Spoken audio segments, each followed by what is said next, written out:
The class speaker this morning is Mr. Leo Costello. Leo Costello of Oshkosh graduates with a major in multimedia journalism and a minor in theater. Outside of the classroom, Costello has served as the opinion editor for the Advanced Titan, the recorded video for News 8 in La Crosse, and reported for Oshkosh Northwestern Media. Costello has performed in over a dozen productions through UW Oshkosh and community theater. In his spare time, he enjoys co-hosting a movie podcast with his stepbrother that they call In the Can Movies. Costello is proud to be graduating and standing before you today after 10 years of battling clinical depression.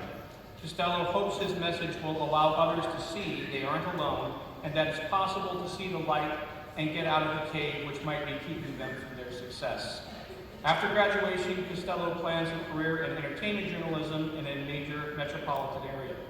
Now, please join me in welcoming this morning's class speaker, Mr. Leo Costello. Woo! Yeah!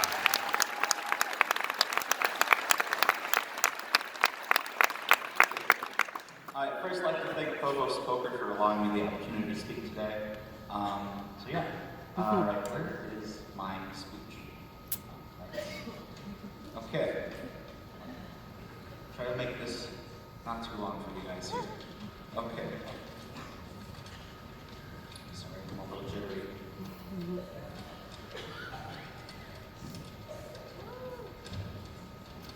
Okay. Okay. Hello, graduating class of 2020. First of all, congratulations. For a while there, I didn't think I'd make it this far, and I'm sure a lot of you didn't think you'd make it this far either. I'd like to begin by saying that I'm really nobody special, despite the fact that I'm up here today.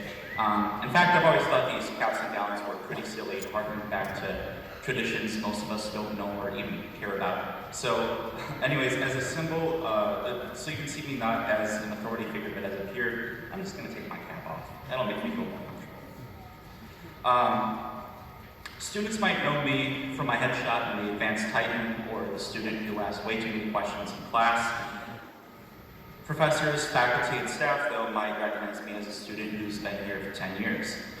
That's right, my first semester here was in the fall of 2009, back before Sage Hall was built, and back before my hairline has receded to the point you see now.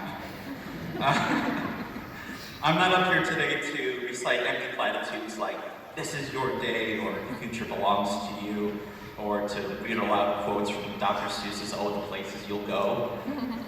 I'm up here today to briefly share with you my 10-year battle with clinical depression, in hopes that maybe one day one of you might think back on today to help yourself get back on your feet, as well as to expose the mental challenges many of the students face during our academic career. During my third semester here at UWO, I realized my major really wasn't for me. This, along with many other things, set me on a spiral of depression that caused me to stop attending class. Every once in a while, I'd get through a semester, but something would always knock me back down. My grades plummeted, and I failed a lot of classes every other semester. I got kicked out of the honors program, I lost friendships, and I lost myself. I pretty much did nothing but watch movies, YouTube videos, and play video games for a while. I eventually realized that I had a problem, and I moved back in with my parents for support. I grew up literally 5 blocks away from this building. I remember in high school playing Pac-Man right there during some of our bigger games. So anyways, I also sought out the UWO Counseling Center and the Student Health Center to get some help, but it wasn't enough. After the second time I dropped out, I wasn't allowed to come back right away. I took my chances in La Crosse, where I eventually landed a job as a videographer at a local news station, but that's actually where my depression got to its lowest point.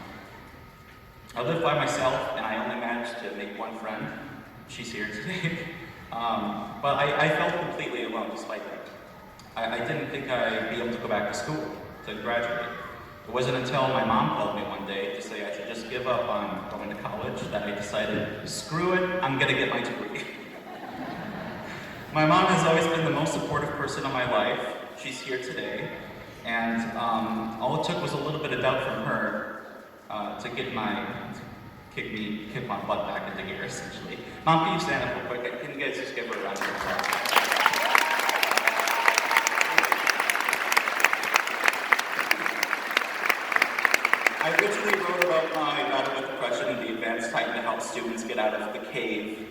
I call it, so they might be able to graduate. Obviously, all of you made it this far, but you never know how bad it's going to be out there in the real world. I still get depressed from time to time, but I've learned that all it takes is some self-analysis, a bit of humility, and a sense of humor to get back into the swing of things. There's one thing I'd like you all to remember from my brief time up here today. It's that no matter how bad things get up here, it's never as bad as it seems, and there's always a way out of the cave. So whether you're feeling completely alone, or you feel like your family has given up on you, or you feel like you'll never get out of the cave, know that you're not alone, and if I can bounce back, there's time for you too. 10 years and 151 credits after I first enrolled here, I'm glad to be standing here today. I couldn't have done it alone, and I'm very thankful for those who helped me along the way. To me, my diploma isn't a receipt of academic requirements, but rather a symbol that I've overcome my personal battle with depression, at least to the point where I can accomplish the goals I set for myself. I'm certain that all of you can view your diploma as a symbol of your own personal victories. So when you look back on today, or look at your diploma hanging on your wall, remember what it represents to you, besides a series of papers, debt, tests, and serious financial debt. I told myself I'd avoid the cliche of quoting somebody in my speech, but I just can't help but end with a quote from the 1995 classic, Tommy Boy. You know, a lot of people go to college for 7 years. Yeah, they're called doctors. Well, I've got 3 years on Tommy, so I guess that means I'm ready to receive my honorary doctorate. Thank you for listening to me, and congratulations.